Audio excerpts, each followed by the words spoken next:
Granted business disruption in Nairobi City County CBD. I'll delegate this to the leader of the government business to read on behalf of the assembly.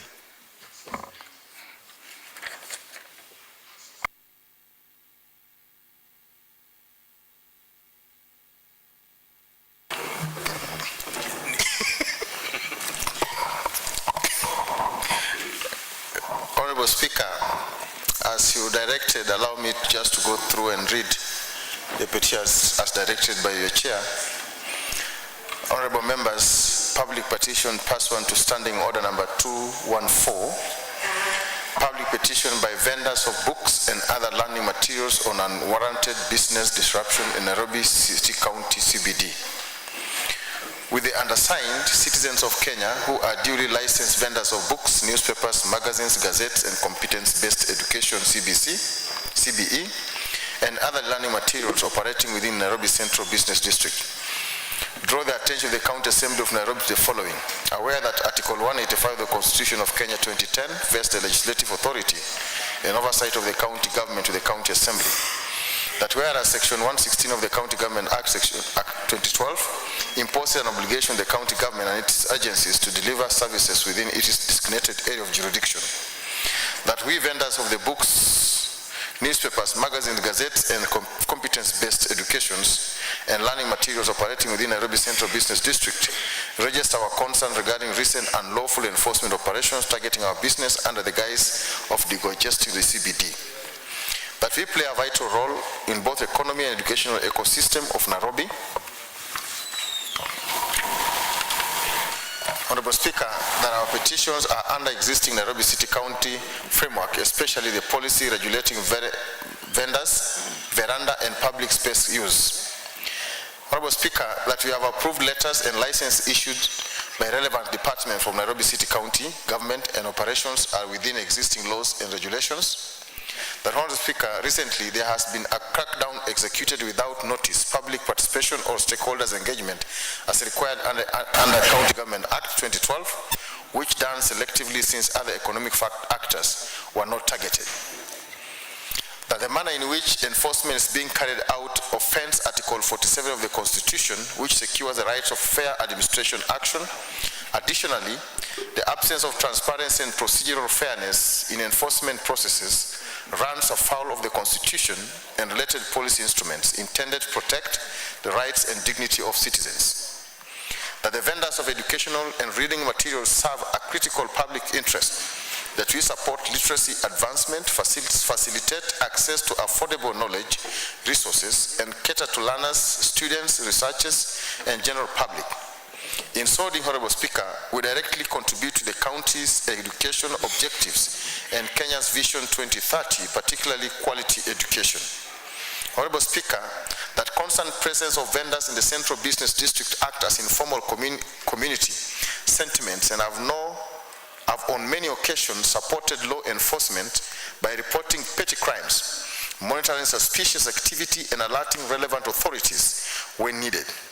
Thus, our presence contributes to a safer, better policy public space, and dismantling our operations weakens this informal but vital layer of community safety. The Honorable Speaker, whereas petitioners confirm that efforts have been made to have the other addressed by the relevant body, it failed to give a satisfactory response, and that all that matters in respect of which the petitions raised are not pending before any court of law or constitutional body. Now, therefore, your humble petitioner pray in capital letters that the County Assembly of Nairobi City County intervenes and ensures that as follows. The ongoing enforcement and eviction by the Nairobi City County government targeting books and other learning material vendors be suspended with immediate effect since they are legally operating their businesses. The Nairobi City County government to stop harassing, extorting, and discriminating compliant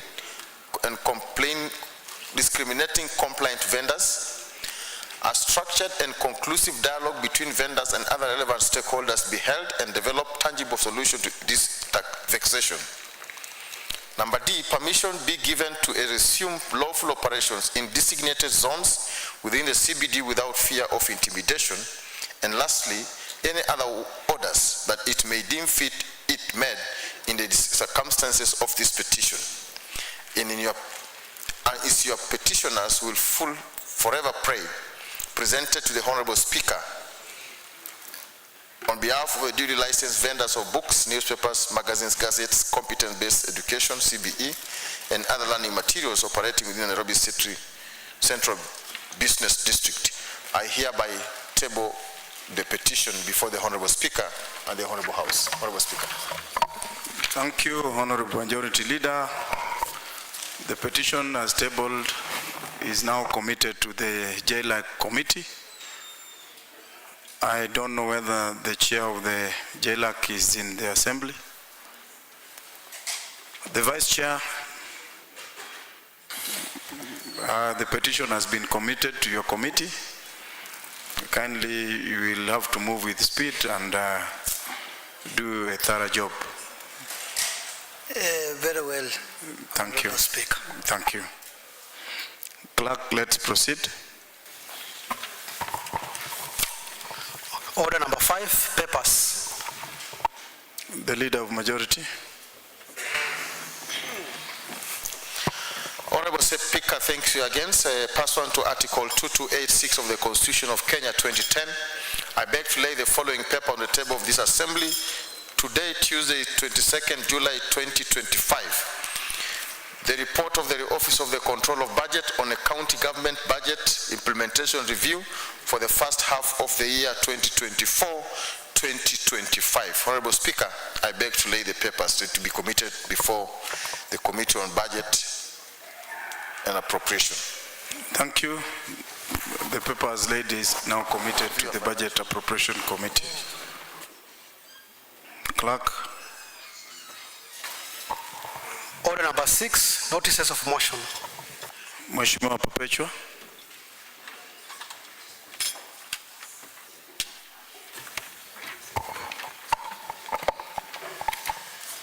Thank you, Honorable Speaker. Honorable Speaker, I beg to give notice of the following motion. Aware that Article 174 of the Constitution of Kenya 2010 outlines the objects of devolution, including the promotion of social and economic development and foster national unity by recognizing diversity. Article 185 4A.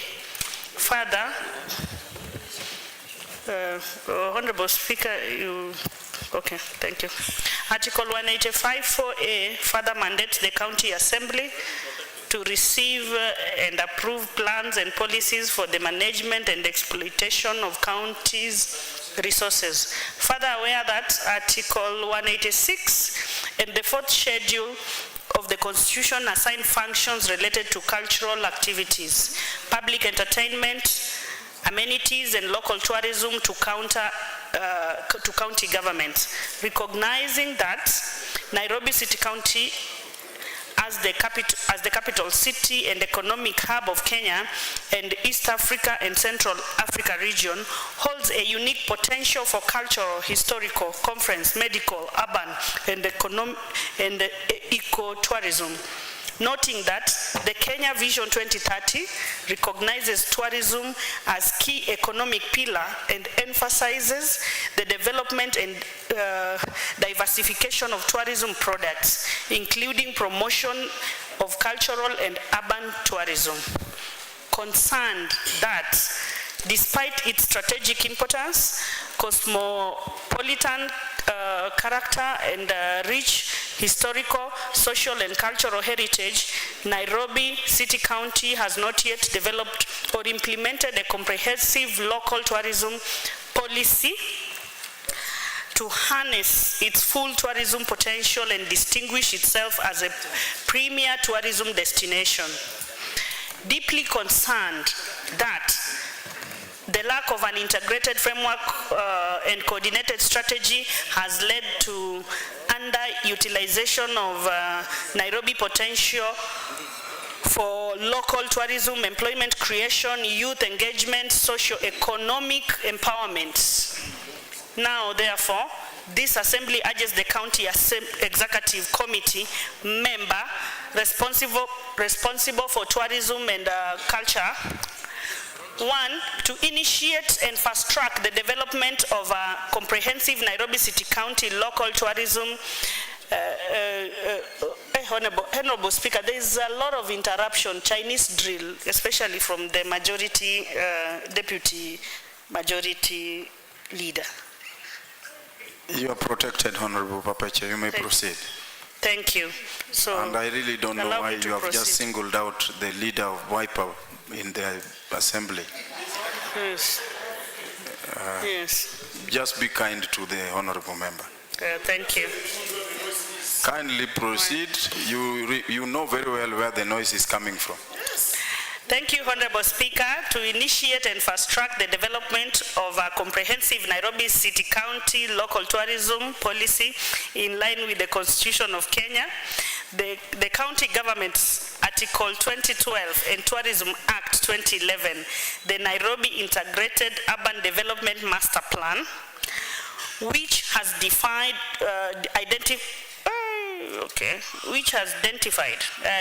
tourism and heritage as part of Nairobi's economic revitalization agenda alongside other relevant policy framework. 2, to ensure that the policy provides for 1, mapping, preservation, and promotion of local heritage, cultural assets, and public amenities. B, strategic development and marketing of unique tourism products tailored to the Nairobi context. C, inclusive participation of local communities, youth, women, and creative sectors in tourism development. D, public-private partnership, which is PPP, and stakeholder collaboration in resource mobilization and service delivery. E, integration with national tourism promotion initiatives under the Kenya Tourism Board, Magical Kenya, and other entities. To submit the draft policy to this assembly within 6 months for consideration and adoption. Thank you, Honorable Speaker. Thank you, honourable members. The notice as read is now committed and admitted for transaction. Clerk. Order number 7, questions and statements.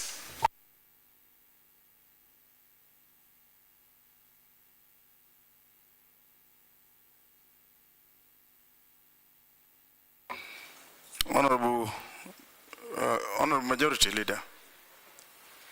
Honorable Speaker, allow me to raise a few concerns as a leader of this House, and I want maybe to concur with my colleagues who are elected like myself, and also to concur with my special elect on a few concerns. Number 1, Honorable Speaker, this House before has been treated to the theatrics of the national government. The year 2016, Honorable Speaker, 2017, I remember saying on the floor of this House that some members had saved the names of their house girls as HE, and His Excellency. I am seeing that attitude is creeping back. I am addressing the members of the UDA. There are members who purport, including members of parliament of this county, who purport to be too close to the president than anybody else. Honorable Speaker, there is a notion going around as a leader of government business, I cannot respond. There is a purported empowerment program taking place among the 85 wards and all special elects this coming weekend, but the leadership of this House is not aware.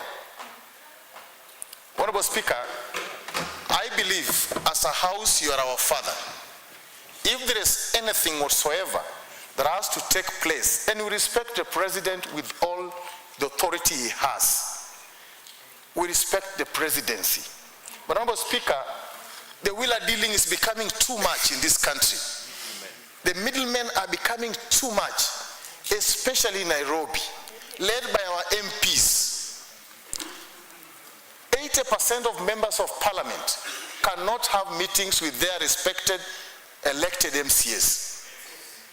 But they are very keen to speak on behalf of the members of the county assembly. I therefore say, Honorable Speaker, under your guidance, we would wish to address this thing as elected leaders and special elect. If the presidency, which we respect His Excellency the President, by and by, there will be sampling and people trying to be too close to the presidency or to power, holier than thou, and trying to amplify others as anti-government or so and so. Honorable Speaker, this thing has to come to an end. I expect as a leader of this House, Honorable Speaker, empowerments going across the country. We have no problem with that. But it must come in a very fashioned manner. If you have a chance to speak to the President as a personal friend, we agree. He's also my personal friend. But don't throw in our face. There's a liturgical rule in this, Honorable Speaker. I want to get every elected member of UDA on board. I want to get any member of the Azimio or ODM on board on any program. I don't want my deputy to be alienated today if there's a program that alleviates poverty from his ward because it's a wiper member of my coalition. I want everyone to be embodied together. Honorable Speaker, I was looking for my counterparts to understand this empowerment program coming towards the weekend. Where is the tail? Where is the neck? Where is the stomach? Because, Honorable Speaker, it's unfortunate. Members of Parliament don't address us on these issues. I dare say to the President, we respect you so much, but unfortunately the cartels of Nairobi have taken over a good initiative you had, led by MPs. Honorable Speaker, as a House, as we respectively say, in the government, our friends are there, we are there in a broad-based government, but we want things to be done in the correct manner. That gives respect to your leadership, Honorable Speaker, gives respect to my office, gives respect to the office of the Leader of Minority, gives respect to the whips that we have in this House. Honorable Speaker, I think this is very important if we speak as a House, that we encourage our people to be empowered. We want them to be empowered, but in a very structured and respectful manner. I want to caution the MP for Langata, and my own MP from Makadara, George Alado, is also my chairman. MCS, Madara MP, Oluoch. MCS are not lesser leaders. We are leaders enough to execute our responsibilities. So if you want to take us, that you can talk to our president more than us, then you do your things. We also have our own time with our president to give our issues. Because our issues are not the same like MPs. Some MPs cannot step their ward, their constituencies. Where they can run is from behind the car of the president to State House to collect whatever they want to collect. Don't take us that limit. Honorable Speaker, this county now is going to dog slowly by slowly. People are creating meetings which are not there for the state. Kipindi ziko mingi na inaongozwa na wabunge. Shame on you. Shame on you, wabunge. We are leaders, and Honorable Speaker, we want you to take a lead. We had a meeting with the President last time in State House. The President was to come to open this assembly officially. We need you to initiate another meeting with the President so that we can have a sit down as elected and special elect with the President as Nairobi leaders. And in that meeting, I dare say, we don't want to see members of Parliament. They have been in State House on a daily basis. On that day, we want to sit with the President and our party leader, the Right Honorable Raila Odinga, as members of the County Assembly of Nairobi. MPs from morning to evening, they are staying in State House. Talking ill of MCAs, discussing which MCA is loyal, which is not loyal. Who gave you a loyometer? Who gave these MPs loyometers? To see the loyometer of the Speaker, to the President, the loyometer of the Leader Majority, the loyometer of the member for Lakisama, the loyometer of the member from Kibera, the loyometer of the member from Lindi. Who gave these MPs this moral authority? MPs should be busy in Parliament creating bills and laws that enable the country to move forward. But our MPs are becoming dealers, especially Nairobi MPs. They should be called out with all the words it deserves. Let's have a country that will have sanctity and dignity. Our MPs have lacked dignity. That's why they cannot call their own MCAs for a sit down to discuss the development agenda of a constituency. The Honorable Speaker, humbly, I request you to do a formal letter to the head of State House requesting a presidential meeting with our president as the members of the county assembly for Nairobi. We discuss the issues of our wards. Not Jalango kutupanga, ama Aladwa, no. Aladwa atatupanga kama mwanachama wa ODM when that time comes. But it's about my welfare and the welfare of this house. Let the speaker plan for us. And we have a meeting with the president. We discuss issues that touches on select, special elects. We discuss issues of our assembly. Honorable Speaker, this assembly is the only in Kenya which has no formal house. We get a land in Upper Hill, it's been taken. We get land from where? It's been taken. We budget for the money, it's not released. The president assured us autonomy of the assembly. And this is the mother of assemblies in Kenya. We want to have a seat and president. Your Excellency, sir, you are to enact this bill in 3 weeks. Your Excellency, kindly call Wetangula, the Speaker of the National Assembly, to hasten this bill. We have autonomy as an assembly. MPs will not speak about that. They will speak, what are we taking home in the evening from the president? Yani MPs wamekuwa wasangwanya kuliko hata sisi. And they want us to entertain them. Never. Honorable Speaker, I rest my statement from there as the leader of this house. Honorable members, that is for noting. And again, before I grant the whip opportunity to speak, Honorable Majority Leader, thank you for the observation. But again, me as the Speaker, I don't have any official communication in regard to the Saturday empowerment program. But I overheard the same from the whip, our majority whip.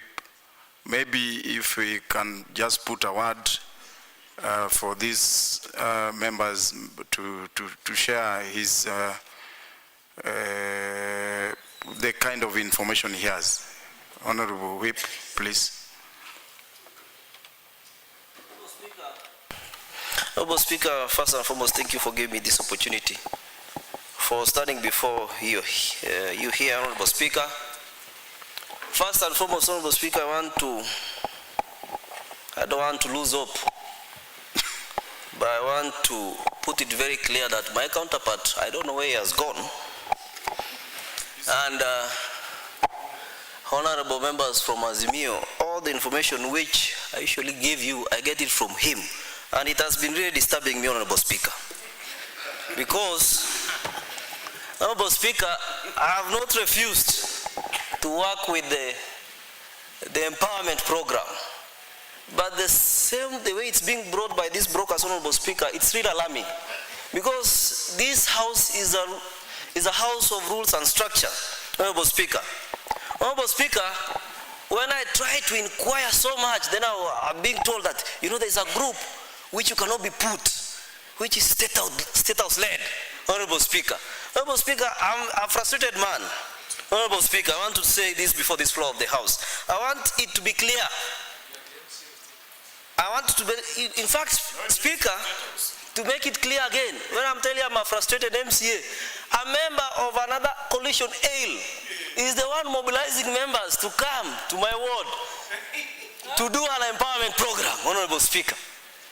Honorable Speaker, if that's the way we are heading, I don't hate the president. We want development in our wards and respective MCAs who are coming from those wards. They're elected. If you wait for 2027, you may decide how you want to do it.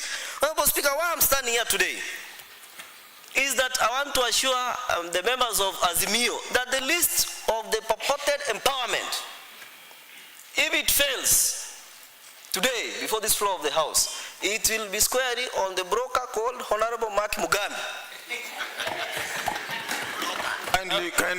Kindly, Honorable Member, use parliamentary language. Oh, sorry, Honorable Speaker. That's why I've said Withdraw. Then, Honorable Speaker, I want to Mark put Mugambi it is clear, not in the assembly to protect himself. I want to put it very clear that Honorable, the minority whip of the County Assembly of Nairobi should tell the president on his ears and listen that these members needs to sit with him. They tell him which projects they want to do, not that he just gets a call from State House or from somewhere, then he says, bring those projects very fast, very fast. Where are we heading to, Honorable Speaker? This member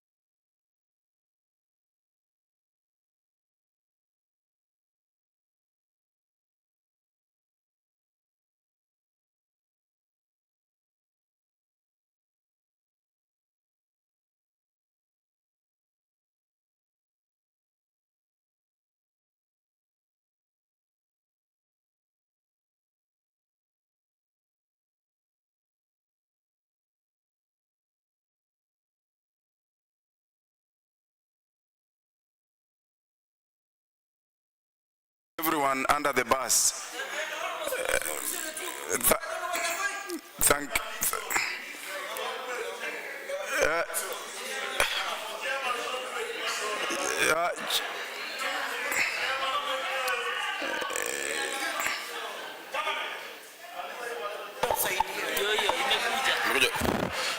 Thank you, Mr. Speaker. I rise to at least for some clarification concerning what our leaders have said. I'm a witness that the broad-based government is not one-sided. And I can defend the whip from the other side on his absence, because the last time we were in State House, we were both members from both sides of the coalition. And I understand when the president called for a meeting for MPs, he called Honorable Stanzo and Honorable Roro because our whip was not around. So I think Honorable Stanzo was aware, and after that meeting,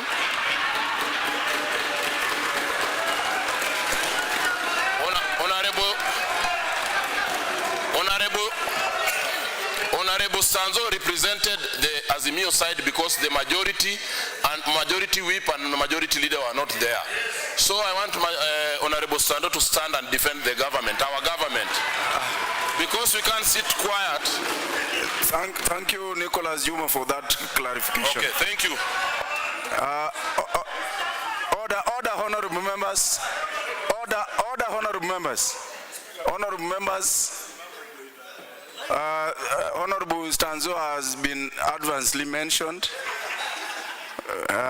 He needed to defend that position. The government of the day.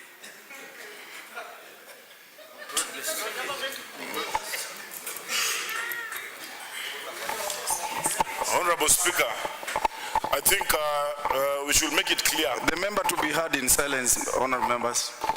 Honorable Speaker, I think let it be clear that the leadership of Azimio is in no way attacking the government of the day, Honorable Nixon. Because the contentious issue here is the empowerment program. It was not discussed extensively in the meeting I was.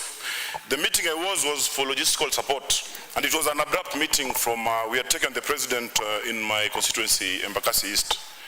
So I think it should be clear to Honorable Nixon that matters communication to the Assembly are solely based on leadership of the majority side and the minority side. When it comes to our engagements out of this Assembly, unless it's official, that is when I communicate. There was no official communication to me, from State House to me to the Assembly. You see, because even structures demand that if the communication is official, then I should be communicated to from my majority whip. So the majority whip problem is there is a group that the Honorable Roro is in, that the majority whip is not in. That is, even I'm also not in that group. That is where information is coming through, so that now he takes the same information, takes it to members. That is the contentious issues. There is no contentious issues about supporting the broad-based government on this side of leadership. Thank you, Mr. Speaker. Honorable members, it will be, okay, Leader of Majority. It is important just to take from the whip's position that this is a House of Rules and Procedure. And the procedure does not demand the side chat between me and my party leader after church service should be a communication of this House. There are fond followers of the president, which is very okay.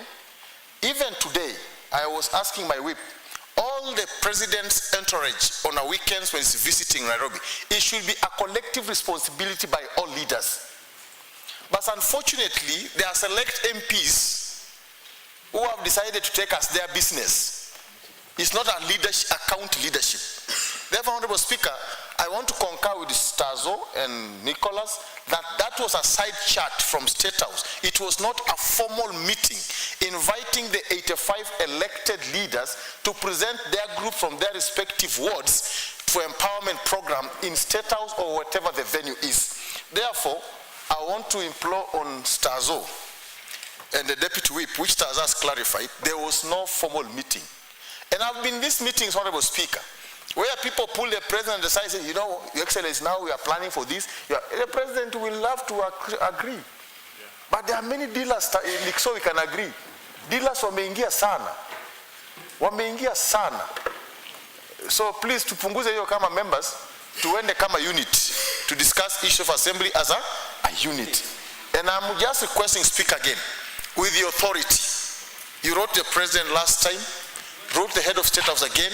I am reliably informed the members of the County Assembly of Nairobi, 123, would want a candid discussion of broad-based government between the presidency and you, possibly with the Right Honorable Raila Odinga together, to discuss the way forward. Even these people taking the president around, they're not telling the president the truth. They are there to wait ifike 5. Wakimbia wote ikulu kuchukua yao. These are con men. These are con men.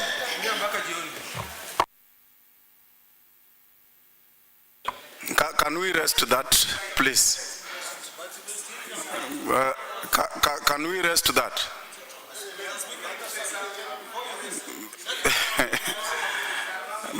Okay, one from this side and one from this side. Thank you, Honorable Speaker. Do you know we are wondering on this side because I don't know. For your information, Honorable Member, I don't know. Please. Honorable Majority Leader, I think this Honorable Member represented here. Honorable Member, kindly address the Speaker properly. I am addressing the Speaker. Thank you, Mr. Speaker, for giving this chance. I don't know. Don't make reference to the chair. I withdraw that. Thank you. Honorable Speaker. But Majority Leader, I heard you for the first time mentioning about broad-based. Majority Leader, do you know for sure we have never heard about broad-based? We are hearing about broad-based here with you mentioning, because you are accusing this side that they know about broad-based more than you, that side.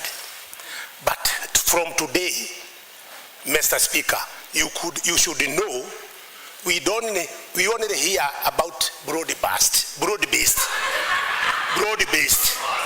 the air. We are not called anywhere and told that this is the government. We have a broad-based government. Do you know, if we have a broad-based government, even in this assembly, we should be seen like acting like a broad-based. A broad-based means we come together, we dissolve everything that we have, we stick with the same government. But we are supporting peace in this country. And whatever President William Samoei Ruto and His Excellency Raila Amolo Odinga doing, it is on behalf of Kenyans. So we are appreciating. But on a really sense, we as UDA side, we don't know about broad-based. Unless we are called, as you have already said there, We go there and being informed from now going forward, you as an assembly of Nairobi, you should be following broad-based policies. Thank you, Honorable Speaker. Honorable Jera.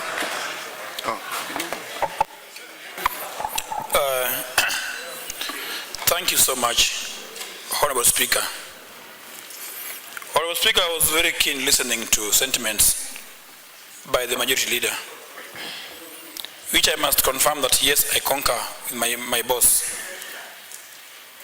It is important that anything that passes through this house is channeled through the leadership. But I want to confirm to you again, Honorable Speaker, that on this material day in Makadara, how do you call it? Makadara constituency, I attended a church service in Makadara that was organized by none other, the former Commissioner, Honorable Catherine Okoth. We went there, and it is a member of Parliament for Langata who stood and made this humble request to the President, that President, consider Nairobi in this program of supporting our youths down in the wards. Honorable Speaker, when he spoke, we knew that the program was meant for the county assembly. And what I know then, they were supposed to go through the leadership of the House. We were told that the slots for each ward was supposed to be 10. Honorable Speaker, as he well put it, the next thing you were told was that MCAs 4, women rep 1, governors G2, we ended up remaining with 4. It is because there was vacuum, and we must also say that as much as my boss is complaining, there was vacuum and members were feeling left out. You come to the assembly, no money. You go to the village, no program for the members. So I must thank so much this man called Nixo and this gentleman called Oscar Lore. They went around and brought us some boga. The only thing that was not done was to come formally to the leadership, which I agree was wrong. Now that they have worked and brought something on table, we are now able to discuss the 4 slots and 10 slots. It is now the responsibility of our leaders to bring us together and say, this has come. Let us pick it first, then the Speaker organizes for a meeting with the President and tell the President, that was for the MPs and maybe we benefited out of it. Now the MCAs want to be sitting with you, and now our leader will propose what he thinks is good for the MCAs. Because we are poor, and my ward needs empowerment. If I have 4 slots, they were supposed to be 10. They took 6. They took 6. But I cannot run away from the 4. I will actually first pick the 4, empower my people, then come to the majority leader and ask majority leader, please go further and request for more. We want our 6. Because now, when he was speaking, he talked about MCAs, each ward is represented by an MCA. Honorable Speaker, imagine in my constituency where we come with Catherine, we come from Catherine, Jekonia, Masiza, Lawi, and Mheshimiwa Kaende, our leader who is here. MP gets 4 from my ward. Times the 5 wards, he gets 20, while I only get 4. It is painful, Honorable Speaker, and therefore, I will not castigate my leader. I'll tell you thank you for coming up with this matter. But I request you that the likes of Mheshimiwa Nixo and Oscar Lore and the other ones who are not here should be appreciated. They made an initiative. They are bringing us closer to the power. Honorable Jera, the likes is a negative attitude. I'm sorry. I'm sorry, Honorable Nixo. I'm sorry, Honorable Oscar Lore. Honorable Speaker, I'm very sorry. Forgive me. I'm just saying, people like. No, I'll be accused again. Honorable Speaker, the honorable members who initiated this project or this program should be commended. It was an idea that was hijacked by member of parliaments, and therefore, honorable leader and the leadership of the House, we respect you. Sit us down. we see how we can move forward. But I beseech you, I beg you, I request you that for this 4, let us first pick it as we claim our space in this leadership. Thank you. The last one, Honorable Majiwa.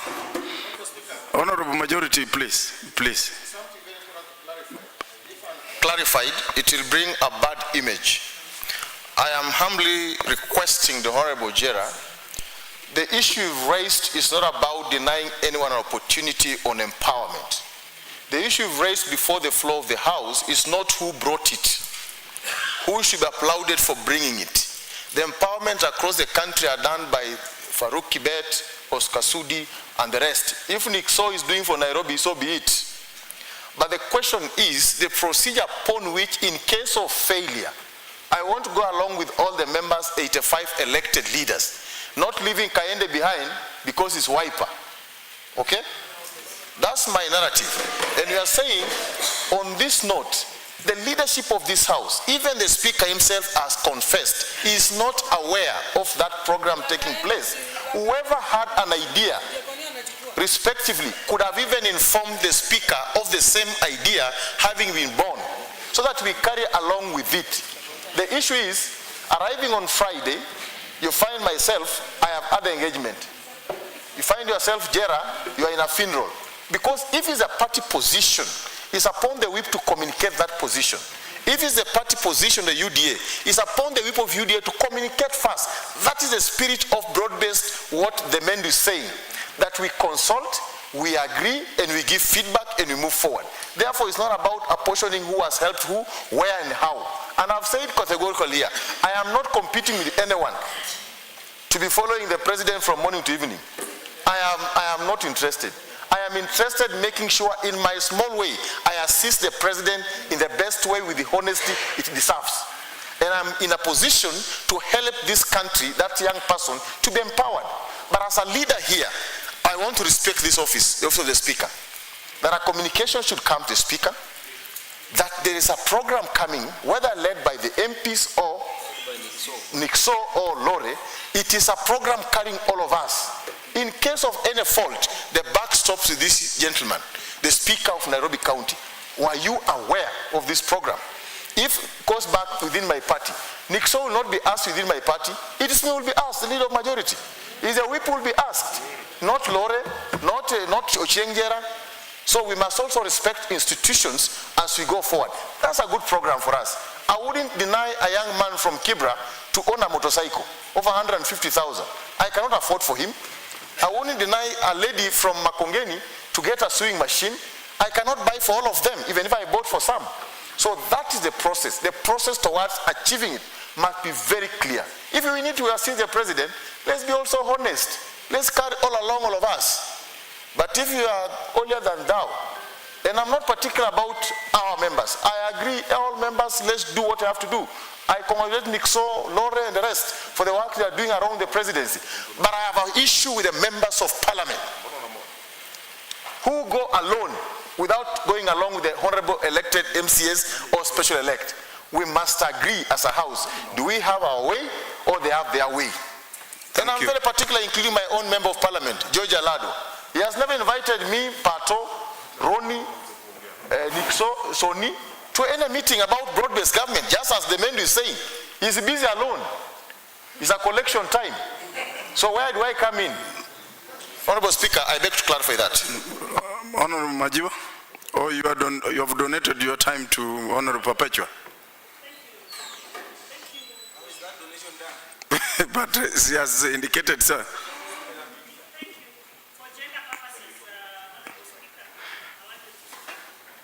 Now that you are up, then Mayor will close. Okay.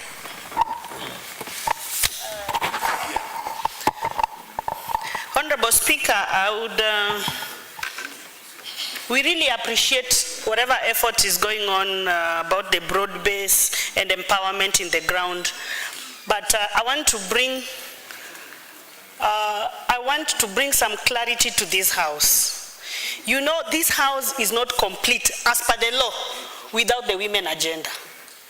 That is why when you come to this House and you are elected using universal suffrage, you are not sworn in with your words until you are topped up. Let's respect the 2/3 gender rule. It is very important. And I hope this House will also respect. It is very unfortunate that right now we have lost an icon, a powerhouse, Honorable Phoebe Asio, who first initiated the 2/3 gender rule. It is important, as we remember Phoebe Asio in this House, and you are arranging your programs, going to State House, I only hear the leaders of this House mentioning 85 wards. And remember, Nairobi, 85 wards, the female who've been elected are only barely 5 or 4. So where do you leave the 42 specially elected?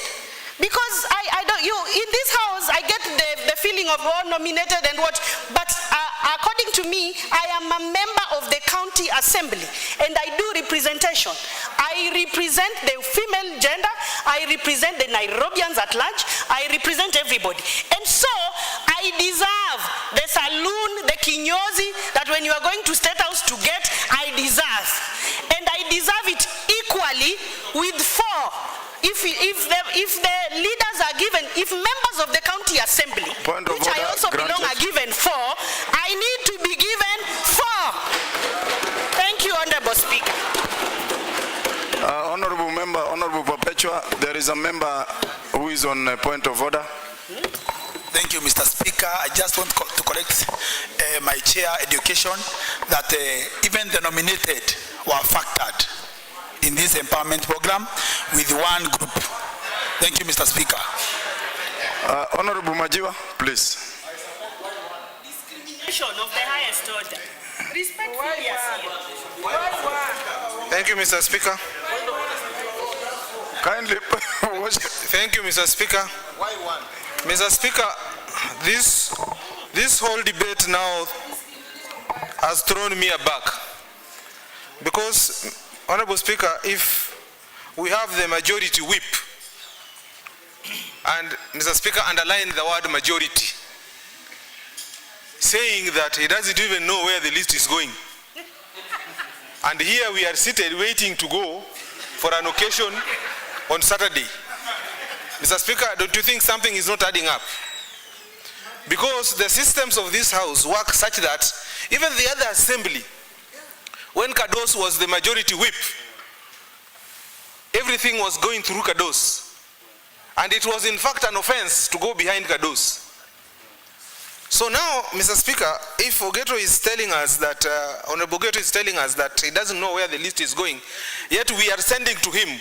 You know, it is him we are sending the list to. He's a conduit. And he is telling us he doesn't know where the list is going. So where are we going on Saturday? Because we are supposed to be following the list. So Ogeto is here telling us he doesn't know where the list is going, but we are supposed to be following that list on Saturday. We have told our people that on Saturday we are going where we are taking this list. But now our boss has told us he doesn't know where the list is going. What do we tell the people? Do we also go back and tell them we don't know where the list went? And you remember this thing is running around with the president's name. That is not a name that we should play around with our party politics and personal issues.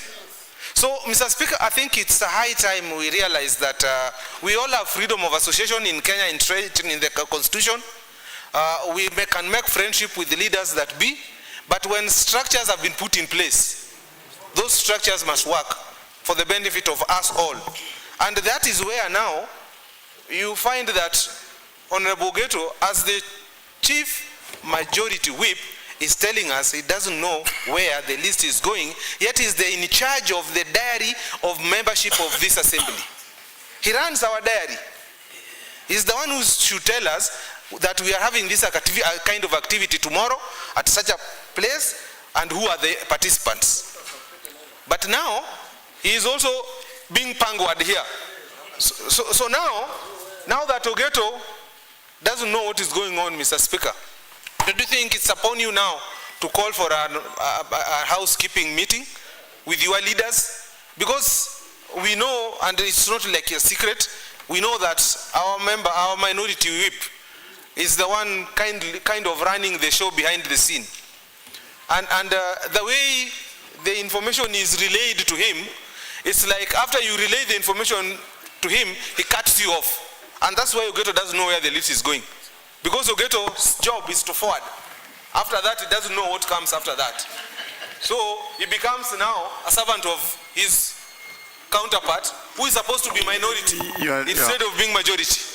So it is like the seat of majority leader has been hijacked through the back door.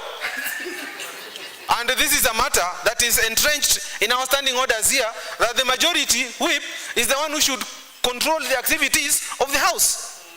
And we kept getting this information from Guyo and Kados. It was pumped in our head for the entire 5 years. That is the way we should work.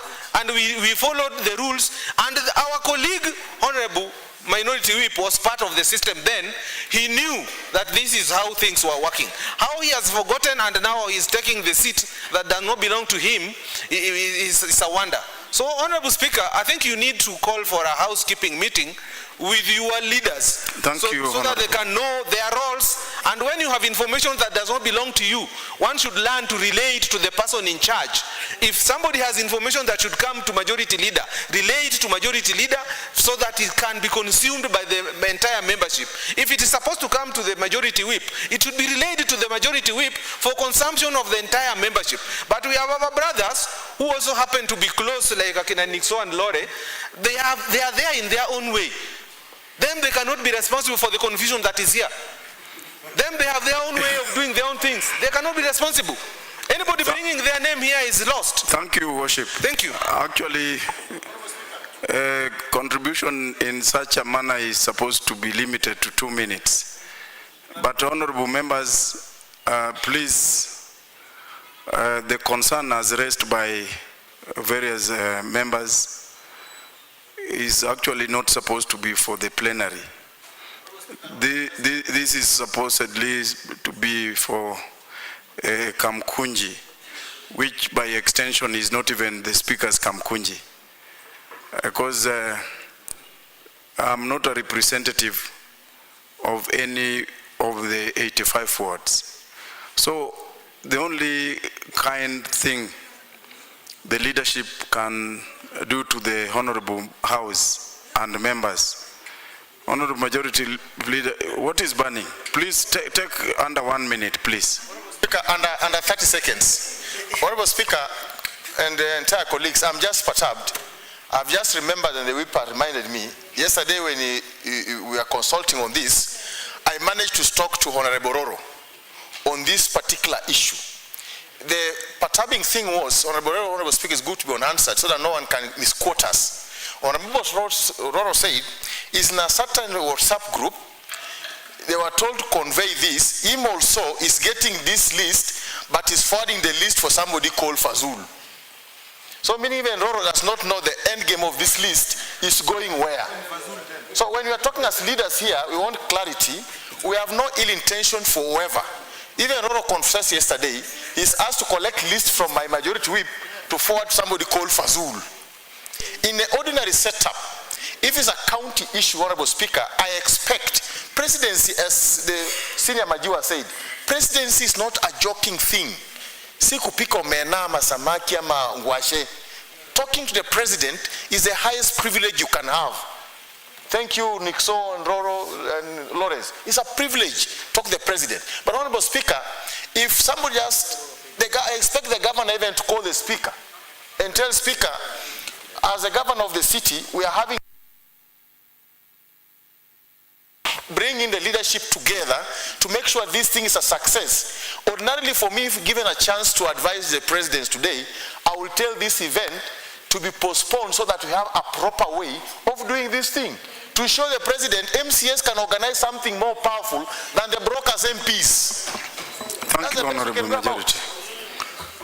Honorable members, thank you for the informal engagement. Clerk, kindly let's proceed. Mheshimiwa DNG, under Order 7. Thank you so much, Honorable Speaker. I'm rising to give notice of a question regarding evictions from county houses due to rent arrears. Honorable Speaker, it's a great honor and a privilege for me to be asking the first question in the history of the Nairobi City County Assembly. I'm excited and I'm eagerly looking forward to interrogating the CC in person on the floor of this House.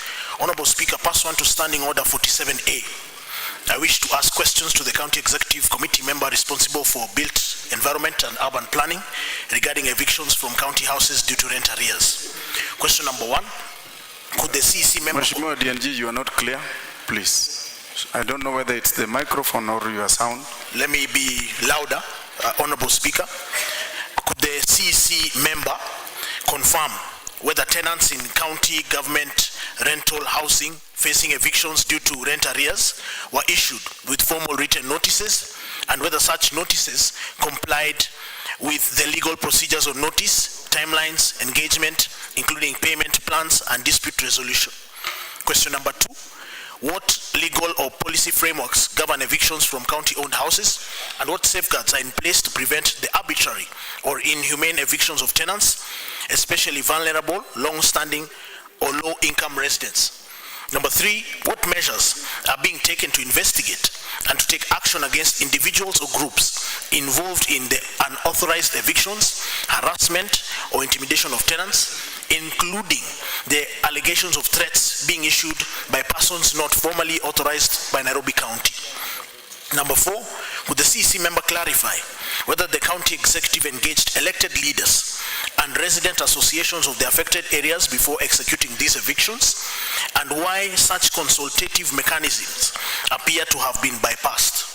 5, what is the fate of tenants whose houses were allegedly reallocated to third parties despite these tenants having substantially paid their rent arrears?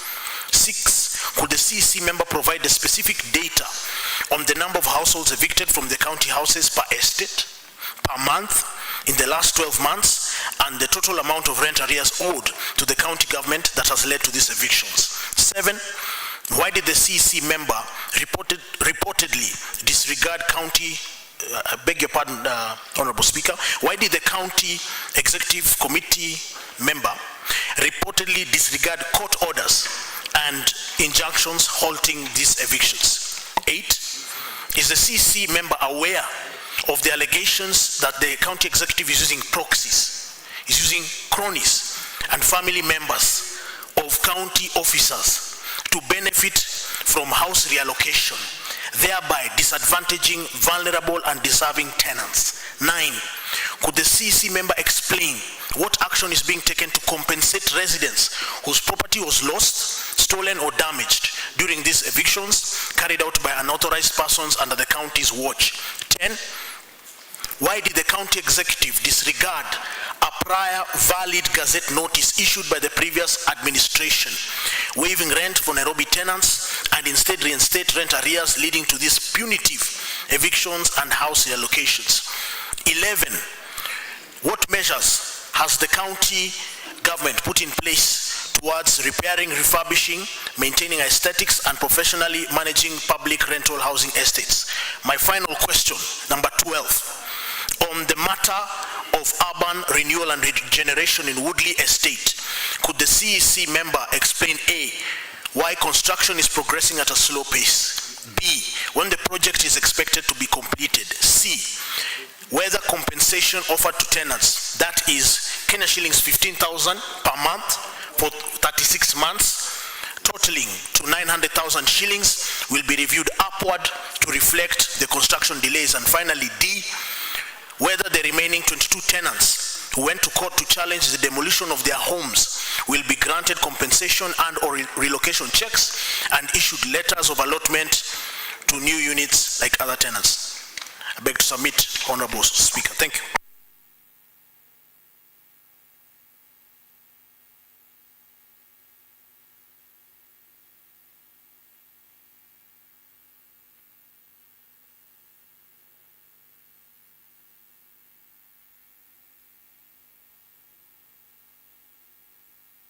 The Chairperson, Planning, Housing, Lands Committee. Kindly give undertaking. Thank you, Mr. Speaker. We will, since the questions are more than 10 questions and we need to do proper investigations, I think Chairman, excuse me briefly. This is not just a normal, ordinary question referred to the committee. This is directly to the CC, Honorable DNG. So for that reason, we'll get concurrence with the leader of majority as a requirement by the standing order.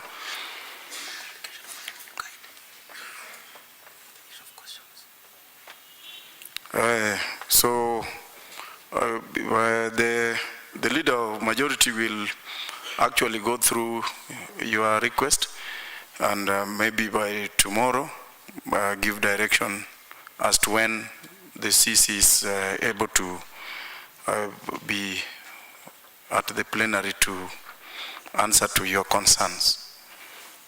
Is that okay? Much obliged, Honorable Speaker. I would just like to urge the majority leader to consider this as an urgent matter because these people have lost their houses. Some of them are in the cold, despite having paid even up to 4 million shillings. Thank you, Honorable DNG. Thank you. Under the same, honorable members, just in reference to my earlier communication, in paragraph 4,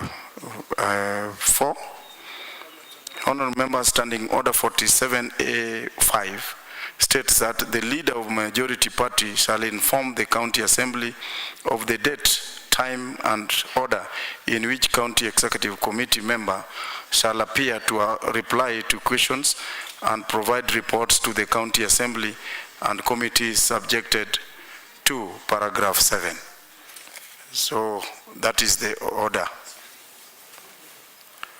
The next one is Roman 2 under 7, order 7, the chairperson of the committee on transport public works to give response to statement requested by Honorable Joseph Ndungu.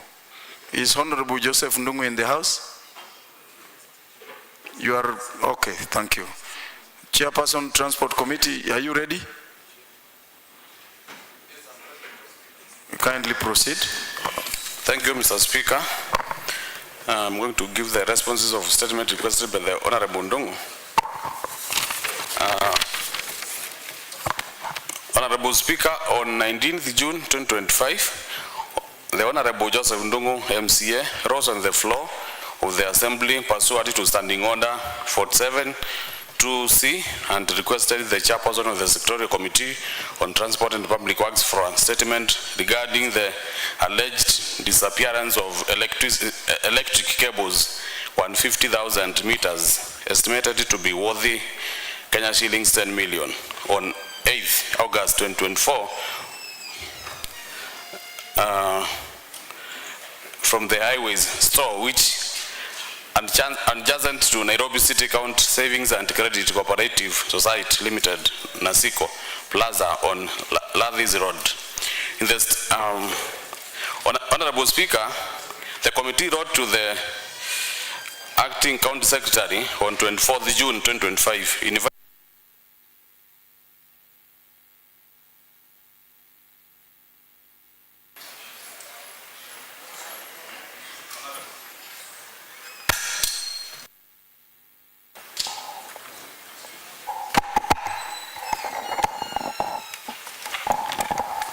Honorable Speaker, the committee wrote to the Acting County Secretary on 24th June 2025, inviting him to inform the CCM member for Mobility and Works to a meeting of the committee that was held on 2nd July 2025. Honorable Joseph Ndungu, MCA, was also invited to attend the said meeting and was in attendance during the deliberations.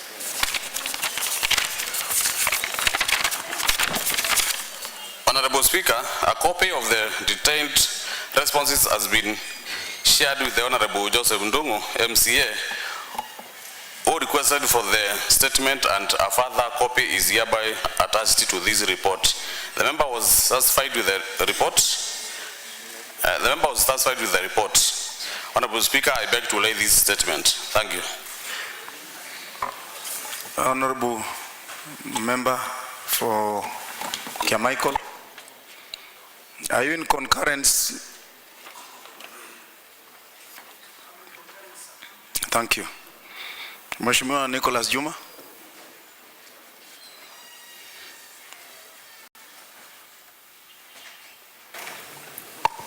Thank you, Mr. Speaker.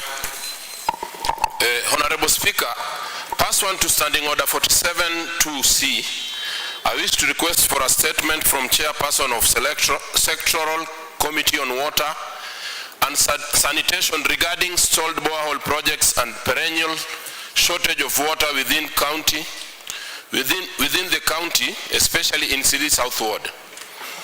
Honorable Speaker, Sergeant. Article 43(1) provides for the right of every person to clean and safe water in adequate quantities. Honorable Speaker, there has been acute water shortage in Isili South Ward, especially in Kosovo, Mabatini, Vihiga, Sagana, in Kiambio area, and Isili Section 3 at large. The perennial lack of water in these areas has paralyzed business operations, forcing residents to resort to the alternative of purchasing water from water bozzers and vendors, which may be unsafe and expensive. Honorable Speaker, in addition, the County Executive had commenced drilling of 2 boreholes in Isili South Ward for residents to access clean and safe water in adequate quantities. However, the projects have stalled and there are no clear measures for completion. Honorable Speaker, it is very important for the County Executive to immediately come up with a comprehensive framework to ensure that when contracts are advertised, they should be awarded to reliable contractors to prevent stalling of projects in light. Honorable Speaker, in the statement, the chairperson should inquire into and report on 1. Reason for perennial lack of water in Isili South Ward, especially in Kosovo, Mabatini, Vihiga, Sagana, and Isili Section 3 at large. 2. Measures the County Executive is putting in place to ensure the aforementioned areas have reliable water supply. 3. Reasons for stalled drilling of the 2 boreholes in Isili South Ward. And 4. Measures the county is taking to ensure the stalled borehole drilling projects are completed within shortest time possible during this financial year. Thank you, Mr. Speaker.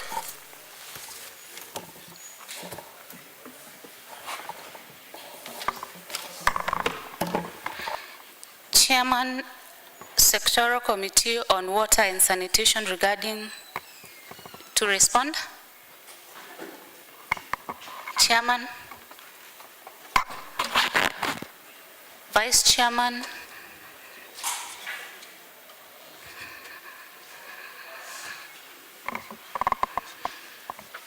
any member present?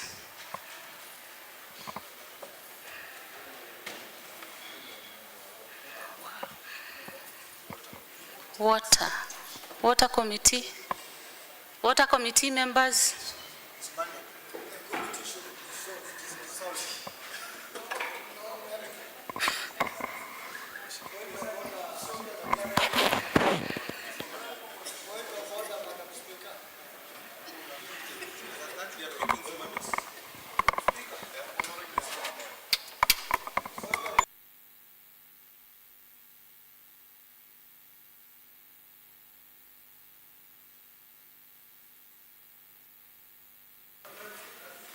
Come and use this. Come and use this.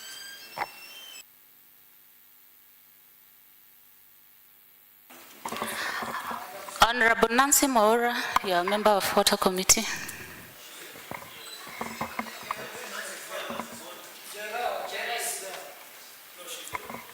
Sure, proceed. Jera or Nancy?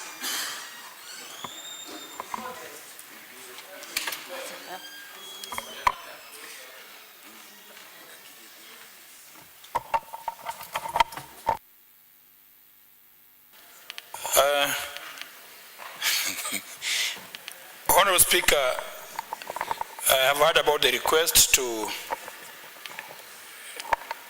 the Committee of Water. Kindly, we bear that we ask the member to give us 2 weeks. We'll be able to respond. Honorable Nixon, is 2 weeks okay? Madam Speaker, due to the urgency of the matter, because water is life, I was requesting for 1 week. Honorable Jera. Honorable Speaker, it is because of the respect I have for the member, that's why I have proposed 2 weeks. Remember, the committee has to sit, invite some people to come and give us the due report, and report back, and in fact even invite 2 weeks. Honorable Nixon, I think 2 weeks is reasonable for them to go do a good work. For the respect I have also for the member for the water committee, I'll agree with the 2 weeks. Order number 8.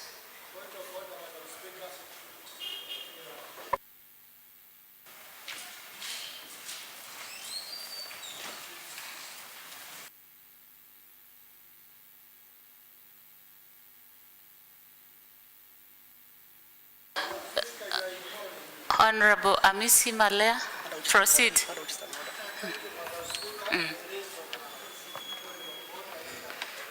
Which standing order number? Which standing order?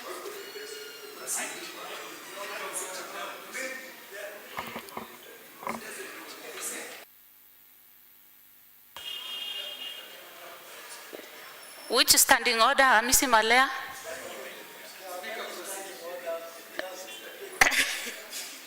Just sit down because you really don't know which standing order. Order number 8.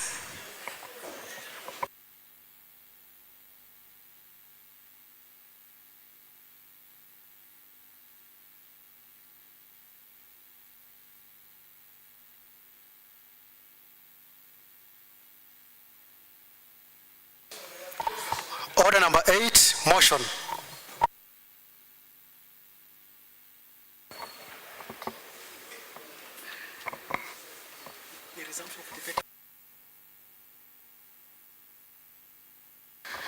Resumption of debates, starting order 35. Emi Atemeshi.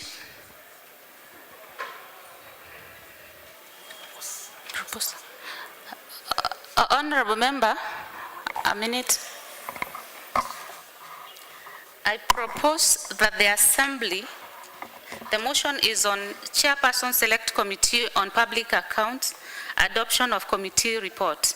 That this assembly adopt the report of Select Committee on Public Accounts on consideration of the report of the Auditor General on receiver of revenue for county government of Nairobi for the year ended 30th June 2022, laid on the table of the assembly on Wednesday 30th April 2025. I propose that you proceed, Madam.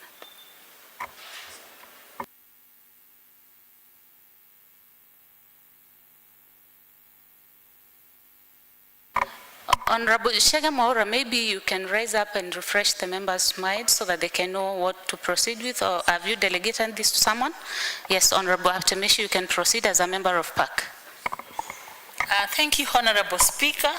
Since the motion was proposed on the floor last week of Tuesday, 15th, 2025, July, I think members are free now to debate.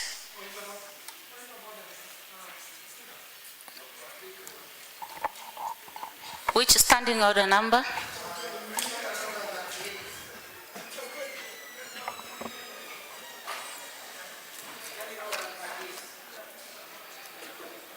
Proceed.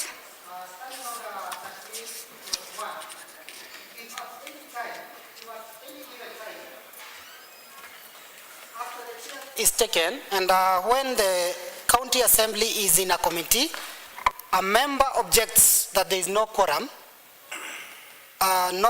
present, the speaker or the chairperson shall count the county assembly or committee as may be the case.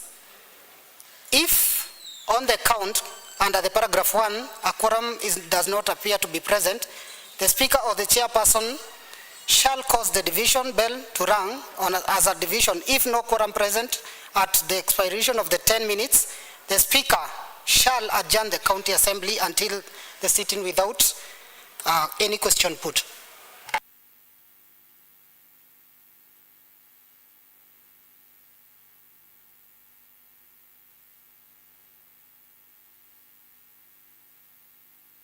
Point of order is misplaced because there was a member on the floor actually prosecuting business.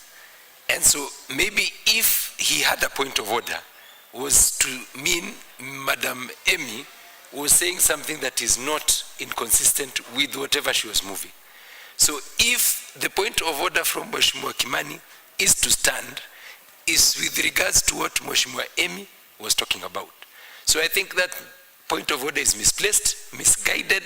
Please guide the member to sit down. Mheshimiwa Amy to proceed. Once he has a problem with the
Honorable members, we have failed to raise the requisite quorum to proceed with the motion, so the motion stands deferred to assembly business for reallocation.